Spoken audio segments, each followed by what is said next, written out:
Hello everyone, मी रेहान शेख तुम्हा सर्वांचं स्वागत करतो आजच्या व्हिडिओमध्ये. आज आपण बघत आहोत पेअर ऑफ स्ट्रेट लाईन. हा या चॅप्टरचा पार्ट 4 आहे. याच्या अगोदर ऑलरेडी 3 पार्ट्स बनवून झालेले आहेत. तर सुरू करूया आजच्या व्हिडिओमध्ये. तर आजच्या व्हिडिओमध्ये आपल्याला बघायचं जनरल सेकंड डिग्री इक्वेशन. हे इक्वेशन तुम्ही ऑलरेडी कोनिक सेक्शनमध्ये सर्कलमध्ये बघितलेलं असेल आणि हे इक्वेशन पेअर ऑफ स्ट्रेट लाईनला पण रिप्रेझेंट करतं. तर मी तुम्हाला दाखवतो कसं. हे इक्वेशन आहे काय नक्की मी तुम्हाला समजवतो. समजा हे आपलं आहे कोऑर्डिनेट ऍक्सिस, ठीक आहे. ही आहे एक्स, ही आहे वाय, ठीक आहे. आपण ह्याच्या अगोदर काय बघितलं होतं, joint equation for lines passing through origin. म्हणजे कसं होतं, त्या लाईन्स कशा दिसत होत्या, अशा ज्या ओरिजिन मधनं पास होत होत्या.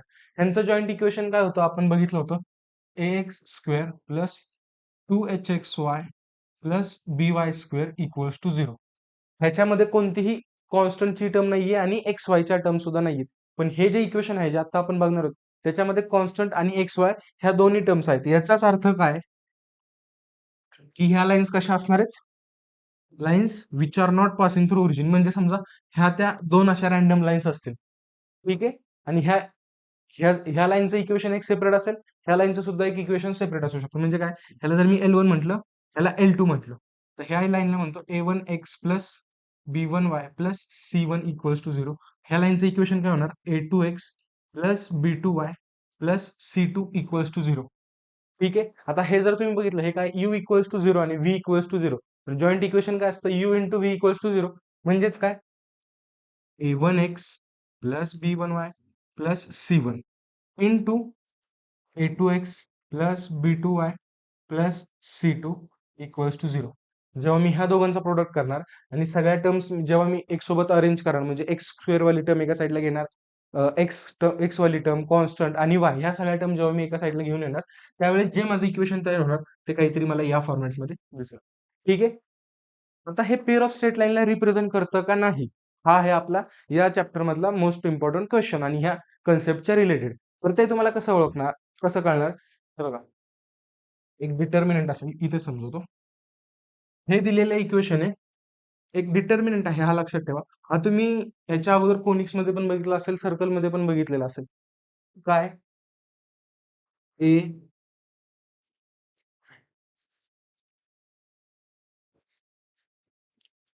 जेव्हा ह्या डिटर्मिनंटची व्हॅल्यू 0 येते, तेव्हा काय असणार, हे जे इक्वेशन असेल ते काय असणार आपलं, represent pair of straight line. ते मी सगळं पुढे तुम्हाला दाखवतो आणि त्याचे क्वेश्चन्स पण आहेत, ते पण आपण आज सॉल्व्ह करणार आहोत. ठीक आहे. पुढचा पॉईंट काय बघा, इफ इक्वेशन हे आपलं आहे general equation in second degree. ह्याच्यामध्ये जर तुम्ही बघितलं काय, a x square plus 2hxy plus B Y square, हे आपण बघितलं. पण ह्याच्यामध्ये ऍड काय झालं आता बघा, 2gx प्लस 2fy आणि प्लस सी. जी एक्स ची टर्म, वाय ची टर्म आणि कॉन्स्टंट ह्या टर्म ह्याच्यामध्ये आता नवीन ऍड झालेल्या आहेत. तर ह्याचा सगळ्यात पहिला पॉईंट काय जो लक्षात ठेवायचा आहे, these lines are parallel to, जे आपण इक्वेशन बघितलं होतं ते कोणतं, a x square plus 2hxy plus B Y square. ह्याला कशा असतात, त्या लाईन्स पॅरलल असतात.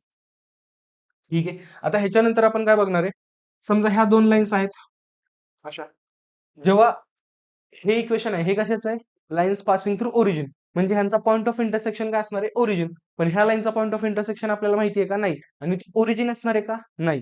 तर ह्या लाईनचा पॉईंट ऑफ इंटरसेक्शन काहीतरी असेल, समजा एक्स कॉमा वाय. ठीक आहे. ह्या कन्सेप्टवरती असे पण क्वेश्चन म्हणतात की आपल्याला जिथे हा पॉईंट ऑफ इंटरसेक्शन काढायचा असतो. आणि बोर्डाच्या परीक्षेत सुद्धा असे प्रश्न येतात. सीईटीत तर येतातच येतात, पण बोर्डात सुद्धा येतात. आणि त्याचा डायरेक्ट हा काय शॉर्टकट आहे.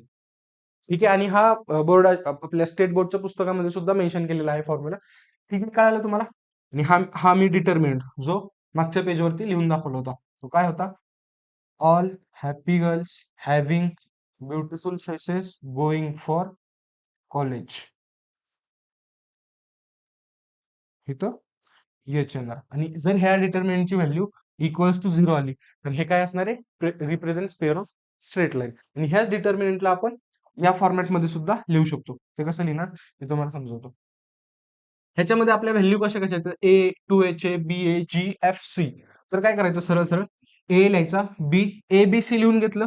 त्याच्यानंतर काय करायचं, प्लस 2FGH. एवढं तर पाठ होईल तुम्हाला. तुम्हाला क्वेश्चन असेल की बाबा show that this joint equation represent pair of straight line. तर तुम्हाला काय करायचंय, ABC माहितीये प्लस 2FGH हे पण माहितीये. लक्षात ठेवायला हे सोपं आहे. मग काय करायचं सरळ आता, इथं प्लसचं साईन दिलं ना तर बाकी पुढं काय असणार आहे, मायनसचे साईन असणार आहेत, लक्षात ठेवा. त्याच्यानंतर ए एफ, ए ला कशासोबत जोडायचा, एफ ला, आणि एफचा काय करायचा, स्क्वेअर करायचा. म्हणजे ह्या ज्या टर्म्स आहेत ह्याच्या आतमधल्या, यांचा काय करायचा, स्क्वेअर. आता बी ला कशासोबत जोडणार मी, जी च्या सोबत, मायनस, इथनं एक दुसरी टर्म आली बी, इथून दुसरी टर्म आली जी, आणि जी चा काय असणार, स्क्वेअर. आता राहिली काय, सी, मायनस सी, आणि इकडची लास्ट टर्म काय, एच, आणि एच चा स्क्वेअर इक्वल्स टू 0. ठीक आहे. तुम्ही दोन्ही पद्धतीने बोर्डाच्या परीक्षेत किंवा सीईटीत करू शकता. हे तरी चेक करू शकता 0 येत आहे का नाही, किंवा हा जो डिटर्मिनंट मी दिलेला आहे त्याची व्हॅल्यू जर 0 येत असेल तर ते काय असणार आहे, represent pair of straight line. तर आपण पुढचा प्रश्न बघूया काय दिलेला आहे. ठीक आहे. क्वेश्चन काय दिलाय, show that the equation represents pair of line. Pair of लाईनचं इक्वेशन आहे का नाही हे शो करण्यासाठी आपल्याला काय करावं लागेल, डिटर्मिनंटची व्हॅल्यू 0 येते का ते चेक करावं लागेल, किंवा तो जो डिटर्मिनंट सॉल्व्ह केल्यानंतर जो फॉर्म येतो त्याची व्हॅल्यू 0 होते का नाही ते चेक करावं लागेल. सगळ्यात अगोदर बोर्डाच्या परीक्षेत आलं तर काय करणार, compare this equation, compare with ax square plus 2hxy plus by square plus 2gx plus 2fy plus c equals to 0. मग आता इथनं आपल्याला a ची व्हॅल्यू काय भेटली, 2, 2h, 2h म्हणजे एक्स वायचा कोएफिशियंट काय इथं, -1. मग h ची व्हॅल्यू काय झाली, -1/2. त्याच्यानंतर बी, बी म्हणजेच काय, व्हाय स्क्वेअरचा कोएफिशियंट तो आहे -3. त्याच्यानंतर जी म्हणजे काय, 2g म्हणजे काय, एक्सचा कोएफिशियंट तिथं काय येतो, -6, म्हणजे जी ची व्हॅल्यू काय आली माझी, -3. त्याच्यानंतर 2f, 2f म्हणजे काय, एफ, एफ कशाचा कोएफिशियंट आहे, वायचा, हे काय आलं 19, म्हणजे वाय एफ ची व्हॅल्यू काय आली 19/2. त्याच्यानंतर सी, सी म्हणजे कोणती टर्म, कॉन्स्टंट, मग सी ची व्हॅल्यू काय आली -20. ह्या सगळ्या व्हॅल्यू आपल्याला भेटल्या. ठीक आहे. ह्या सगळ्या व्हॅल्यू एकदा भेटल्या की मग त्याच्यानंतर काय करणार आपण, आपल्याला माहिती आहे A B C plus 2f(g(h) minus F square minus B G square minus C H square ह्याच्यामध्ये पुट करा. आणि जर ह्या इक्वेशनची व्हॅल्यू 0 येत असेल तर हे काय असणार आहे, आपलं represent pair of straight line. ठीक आहे. आता हे तुम्ही सॉल्व्ह करा, ह्याला वेळ जाईल सॉल्व्ह करण्यासाठी. तुम्हाला कळालं असेल की हे कसं करायचं. जर हे नसेल, ह्या फॉर्मॅटनं तुम्हाला अवघड वाटत असेल तर दुसरी पद्धत कोणती, डिटर्मिनंट तयार करायची. डिटर्मिनंट कसं तयार करणार, all happy girls having beautiful faces going for college. Determinant solve करा. 3/3चा डिटर्मिनंट तुम्हाला सॉल्व्ह करता येतो. ठीक आहे. जर येत नसेल ना तर इथं आय बटन वरती क्लिक करा आणि मॅट्रिसेसचा माझा पहिला व्हिडिओ बघा, त्याच्यामध्ये मी 3/3चा डिटर्मिनंट कसं सॉल्व्ह करायचं सांगितलेलं आहे. हे सॉल्व्ह करा. जर ह्या डिटर्मिनंटची व्हॅल्यू 0 आली तर हे जे गिव्हन इक्वेशन आहे हे काय असणार आहे, पेअर ऑफ स्ट्रेट लाईनला रिप्रेझेंट करणार. ठीक आहे. पुढचा प्रश्न बघूया. पुढे काय दिलेलं आहे, find the separate equation of lines represented by the following. ठीक आहे. आता हे सेपरेट इक्वेशन आपण कसं काढत होतो बघा, 3x square plus 9xy plus 2y square equals to 0. जर असं असेल तर आपण कसं काढणार, मधल्याचे काही फॅक्टर होत आहेत का, किंवा काय, ज्या पद्धतीने आपण 10वी मध्ये क्वाड्रॅटिक इक्वेशन सॉल्व्ह करत होतो त्याच पद्धतीने आपण इथं पण सेपरेट इक्वेशन काढत होतो. आता ह्याच्यामध्ये एक ऍडिशनल पॉईंट काय येणार, फक्त इथं बघा काय, x-2 पुन्हा इथं पण आहे, इथं y+1 आणि इथं पुन्हा y+1 आहे. जर मी इथं म्हटलं लेट x-2 ला मी a मानतो आणि y+1 ला मी काय म्हणतो b, तर हे इक्वेशन कसं दिसणार आहे माझं बघा, a आलं इथं a² minus 3ab plus 2b² equals to 0. जर ह्या फॉर्मॅटमध्ये असेल तर आपल्याला ह्या इक्वेशनला सेपरेट करता येतं. कसं करणार, जसं क्वाड्रॅटिक करत होतो, 2 चे असे फॅक्टर फाडा ज्याची ऍडिशन 3 येते, 2 आणि 1, -2 -1, मग हे काय होणार, a² minus 2ab minus ab plus 2b² equals to 0. मग ह्यातनं कॉमन काय आला, a आतमध्ये राहिला काय, a मायनस 2b, इथलं कॉमन काय येणार आता, मायनस b, आतमध्ये राहिला काय, a minus 2b equals to 0. मग एक इक्वेशन काय आलं, a मायनस b, आणि दुसरं इक्वेशन काय आलं, a minus 2b equals to 0. कळतंय. आणि आता आपल्याला a आणि b च्या व्हॅल्यू माहिती आहेत काय, a आणि दोन इक्वेशन काय येणार, a minus b equals to 0 and A minus two B equals to 0. A आणि बी ची व्हॅल्यू माहिती आहे काय? एक्स मायनस टू आणि वाय प्लस वन. इथे पुट करा.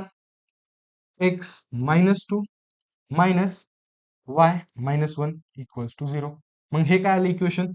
X minus Y minus three equals to 0. आता इथं पुन्हा याची व्हॅल्यू पुट करा. काय येणार? X minus two into Y plus one equals to 0. मग हे आलं X two Y minus two equals to 0. हे आलं X minus two Y minus four equals to 0. हे आलं हे आणि हेच काय आहे त्याचे दोन सेपरेट इक्वेशन्स. ठीक आहे. आता पुढच्या क्वेश्चन मध्ये काय दिलेलं आहे? Find the value of K if the equation represents pair of lines. ठीक आहे. ज्या पद्धतीने आपण पहिला क्वेश्चन सॉल्व्ह केला त्याच पद्धतीने हा क्वेश्चन सॉल्व्ह करायचा. कसा? हे त्यांनी काय दिलेलं आहे? ऑलरेडी स्ट्रेट लाईनला रिप्रेझेंट करतं असं दिलेलं आहे. मग आपल्याला माहिती आहे स्ट्रेट लाईनला रिप्रेझेंट करत असेल तर A B C plus two F G H minus A F square minus B G square minus minus C H square. ह्याची व्हॅल्यू काय असणार आहे? 0. आता ह्याला कम्पेअर कशासोबत करणार?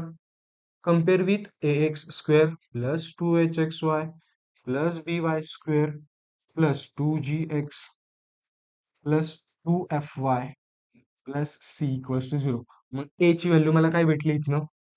3. टू एच काय आला माझा? 10. मग एच आला माझा 5. त्याच्यानंतर मला बी काय भेटला? 3. त्याच्यानंतर टू जी ची व्हॅल्यू काय भेटली मला? टू जी नाहीयेच, एक्स ची टर्म नाहीयेच ह्याच्यामध्ये. मग इथं काय येणार? 0. मग जी ची व्हॅल्यू काय असली? 0. एफ वाय टू एफ ची व्हॅल्यू काय आली? एफ म्हणजे वायचा कोएफिशियंट. इथे आली 16. मग एफ ची व्हॅल्यू किती आली? 8. आणि कॉन्स्टंट टर्म काय? के. आता ह्या सगळ्या व्हॅल्यू तुम्ही ह्याच्यामध्ये पुट करा. हे इक्वल्स टू 0 आहे हे आपल्याला माहिती आहे. कशावरनं? It represents pair of lines. जर हे represent pair of straight line करतंय तर ह्या इक्वेशनचं आन्सर काय असतं? 0 असतं. हे माहिती आहे. ह्या सगळ्या व्हॅल्यू ह्याच्यामध्ये पुट करा आणि आपण जसं नॉर्मली इक्वेशन सॉल्व्ह करतो त्या पद्धतीने सॉल्व्ह करून आपल्याला के व्हॅल्यू सी म्हणजेच के तो व्हॅल्यू काय होणार आहे? मिळून जाणार आहे. ठीक आहे. पुढचा प्रश्न. पुढे काय दिले? Find P and Q if the equation. हे एक जनरली इक्वेशन दिलेलं आहे. Represents pair of perpendicular lines. ठीक आहे. आता हे तर माहिती आहे की आपल्याला पेअर ऑफ स्ट्रेट लाईनला रिप्रेझेंट करतोय. पण त्या लाईन्स कशा आहेत एकमेकांना? परपेंडिक्युलर. जर लास्ट व्हिडिओमध्ये आपण बघितलं असेल तर तुम्हाला लक्षात असेल लास्ट व्हिडिओतलं तर परपेंडिक्युलर लाईनसाठी कंडिशन काय होती? A plus b equals to 0. ही कंडिशन होती परपेंडिक्युलर लाईनसाठी. आता बघा त्यांनी गिवन काय दिलेलं आहे? हे गिवन इक्वेशन काय दिलेलं आहे? 3x square minus 8xy plus 3y square plus 14x plus 2y plus q equals to 0. आता ह्याला काय करणार मी? Compare with ax square plus 2hxy plus by square plus 2gx plus 2fy plus c equals to 0. मला नेहमी लक्षात ठेवा बोर्डाच्या परीक्षेमध्ये हे सगळ्या स्टेप्स लिहावे लागतील तुम्हाला. आता जर बघितलं तुम्ही ए ची व्हॅल्यू काय माझी? एक्स स्क्वेअरचा कोइफिशियंट तो आहे पी. टू एच ची व्हॅल्यू काय? -8. बी ची व्हॅल्यू काय? 3. टू जी ची व्हॅल्यू काय? 14. टू एफ ची व्हॅल्यू काय? 2. आणि सी ची व्हॅल्यू काय? क्यू. ठीक आहे. आता ह्याच्यामध्ये अननोन व्हॅल्यूज कोणत्या कोणत्या आहेत? ही पी वाली एक आहे आणि इथं क्यू वाली एक म्हणजे सी वाली एक. म्हणजे ए ची व्हॅल्यू आणि सी ची व्हॅल्यू. पण ह्या लाईन्स कशा आहेत? परपेंडिक्युलर आहेत. ह्याचाच अर्थ काय? A plus b equals to 0. A plus b. A ची व्हॅल्यू काय? पी. बी काय आपल्याकडे? 3 plus 3 equals to 0. Therefore p equals to -3. हे तर कळालं तुम्हाला. ठीक आहे. आता तुम्हाला एकच अननोन व्हॅल्यू राहिली आहे ह्याच्यामध्ये. कोणती? क्यू ची. तुम्हाला माहिती हे जर represents pair of straight line असेल so this represents pair of lines therefore हे काय असणार? A B C plus 2FGH minus AF square minus BG square minus CH square हे काय असणार? Equals to 0. जर तुम्ही बघितलं ए माहिती आहे तुम्हाला काय? पी. ए काय होतं? पी. पण पी ची व्हॅल्यू काय काढली आपण? -3. इथं पुट करा. बी आहे 3. सी काय आहे आपल्याकडं? क्यू. त्याच्यानंतर FGH पण आहे. एफ काय आहे आपल्याकडं? 1. बघा इथनं एफ काय येणार? 1. त्याच्यानंतर इथनं जी काय येणार?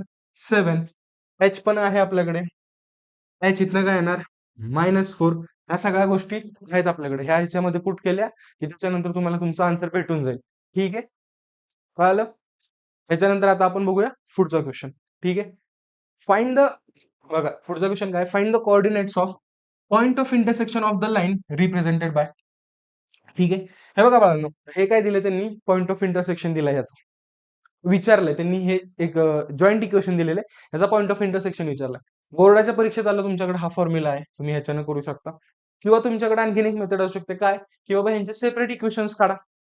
सेपरेट इक्वेशन्स काढू शकता. जेव्हा तुम्ही सेपरेट इक्वेशन्स काढाल, मग तुमचे दोन वेगवेगळे लिनियर इक्वेशन्स भेटणार तुम्हाला एक्स आणि वायच्या व्हेरिएबलमध्ये. त्याच्यानंतर तुम्ही ते दोन इक्वेशन्स काय करणार, सॉल्व्ह करणार, जशी आपण 10वी मध्ये सायमल्टेनियस इक्वेशन सॉल्व्ह करत होतो त्या पद्धतीने. ठीक आहे, जर परीक्षेत आला हा फॉर्म्युला लावा. आता बघा, जर परीक्षेत हा फॉर्म्युला लक्षात नाही आला तर काय करणार, पार्शियल डेरिव्हेटिव्ह करायचे. हे तुम्हाला शिकवतो. डायरेक्ट तुम्हाला माहिती आहे, हा फॉर्म्युलामध्ये ए बी च्या व्हॅल्यू पुट करा, जे आपण इथं व्हॅल्यू विचारलेले आहेत तर सगळ्या व्हॅल्यू त्याच्यासोबत कम्पेअर करून इथं पुट करा, तुम्हाला तुमचा आन्सर भेटेल. पण जर सीईटीच्या परीक्षेमध्ये तुम्हाला हे आठवलं नाही हा फॉर्म्युला, तर काय करणार, पार्शियल डेरिव्हेटिव्ह. ते काय असतं तुम्हाला समजवतो. पार्शियल डेरिव्हेटिव्ह म्हणजे हे जे इक्वेशन दिले ह्याला दोन वेळेस डेरिव्हेटिव्ह करायचं.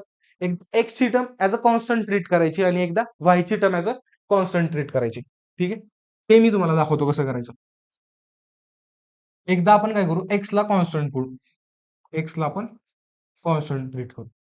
मग आपलं इक्वेशन काय, ही टर्म कॉन्स्टंटच झाली एक्स स्क्वेअर वाली. मग त्याचं डेरिव्हेशन काय असणार, 0. मग ह्याचं काय येणार, -y² -2y. हे एक्स काय कॉन्स्टंट आहे, त्यामुळे ही पूर्ण टर्म कॉन्स्टंट. पुढे तर 1 कॉन्स्टंट आहे, त्यामुळे ती कॉन्स्टंट इक्वल्स टू 0. बरोबर आहे. मग मला y काय भेटलं इथनं, y इक्वल्स टू 0. ठीक आहे, आता आपण एकदा y ला ऍज अ कॉन्स्टंट ट्रीट करू. जर y ला कॉन्स्टंट ट्रीट केलं, एक्स स्क्वेअरचं डेरिव्हेशन 2x, y ला कॉन्स्टंट ट्रीट करतोय म्हणजे हे ह्याचं डेरिव्हेशन काय येणार 0. त्याला ह्याचं 0 येणार, 1चं तर 0च येणार आणि -2x -2 इक्वल्स टू 0. आता बघा, हा 2 ला पलीकडे घेऊन जावा, 2x equals to 2, x equals to 2 cancel, x equals to 1. मग आपल्याला ह्याचा पॉइंट ऑफ इंटरसेक्शन काय भेटला, 1,0. मला जर तुम्ही ह्या फॉर्म्युलानं जरी सॉल्व्ह केलं तरी असंच येणार, तुम्ही असं पार्शियल डेरिव्हेटिव्ह केलं तरी असंच येणार. ठीक आहे, तुम्हाला फक्त माहित पाहिजेत की आपण करायचं काय. म्हणजे हा असा चॅप्टर आहे, ह्याच्यामध्ये खूप सारे शॉर्टकट्स आहेत आणि खूप साऱ्या शॉर्टकटमध्ये खूप सारं कन्फ्युजन होणार की कोणता शॉर्टकट कधी यूज करायचा आहे. जर तुम्हाला लक्षात नाही आलं की पॉइंट ऑफ इंटरसेक्शन कसा काढायचं, तर तुम्हाला मी सांगितलं काय, पार्शियल डेरिव्हेटिव्ह करायचं. ठीक आहे, आणि पार्शियल डेरिव्हेटिव्ह आपण डिफरन्सिएशन मध्ये पण बघितलं होतं. कुठे, जिथे इम्प्लिसिट फंक्शन होते, एक्स आणि वायच्या व्हॅल्यूज एक सोबत होत्या, पण तिथं पार्शियल डेरिव्हेशन मध्ये वेगळे कन्सेप्ट लागली होती थोडीशी. ठीक आहे, हा आहे लास्ट पॉईंट.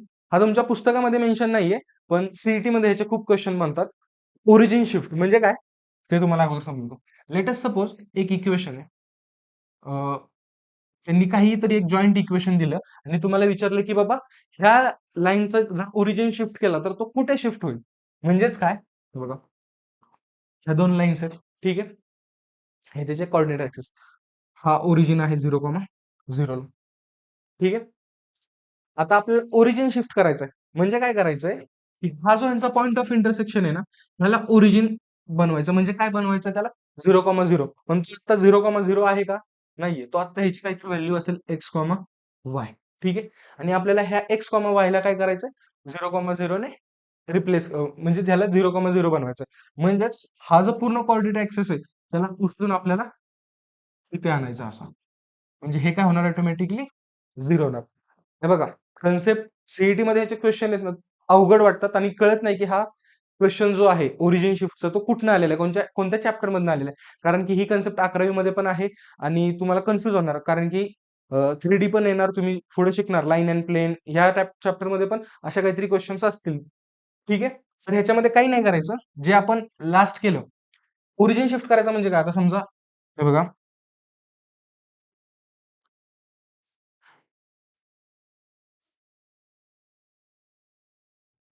हे बघा,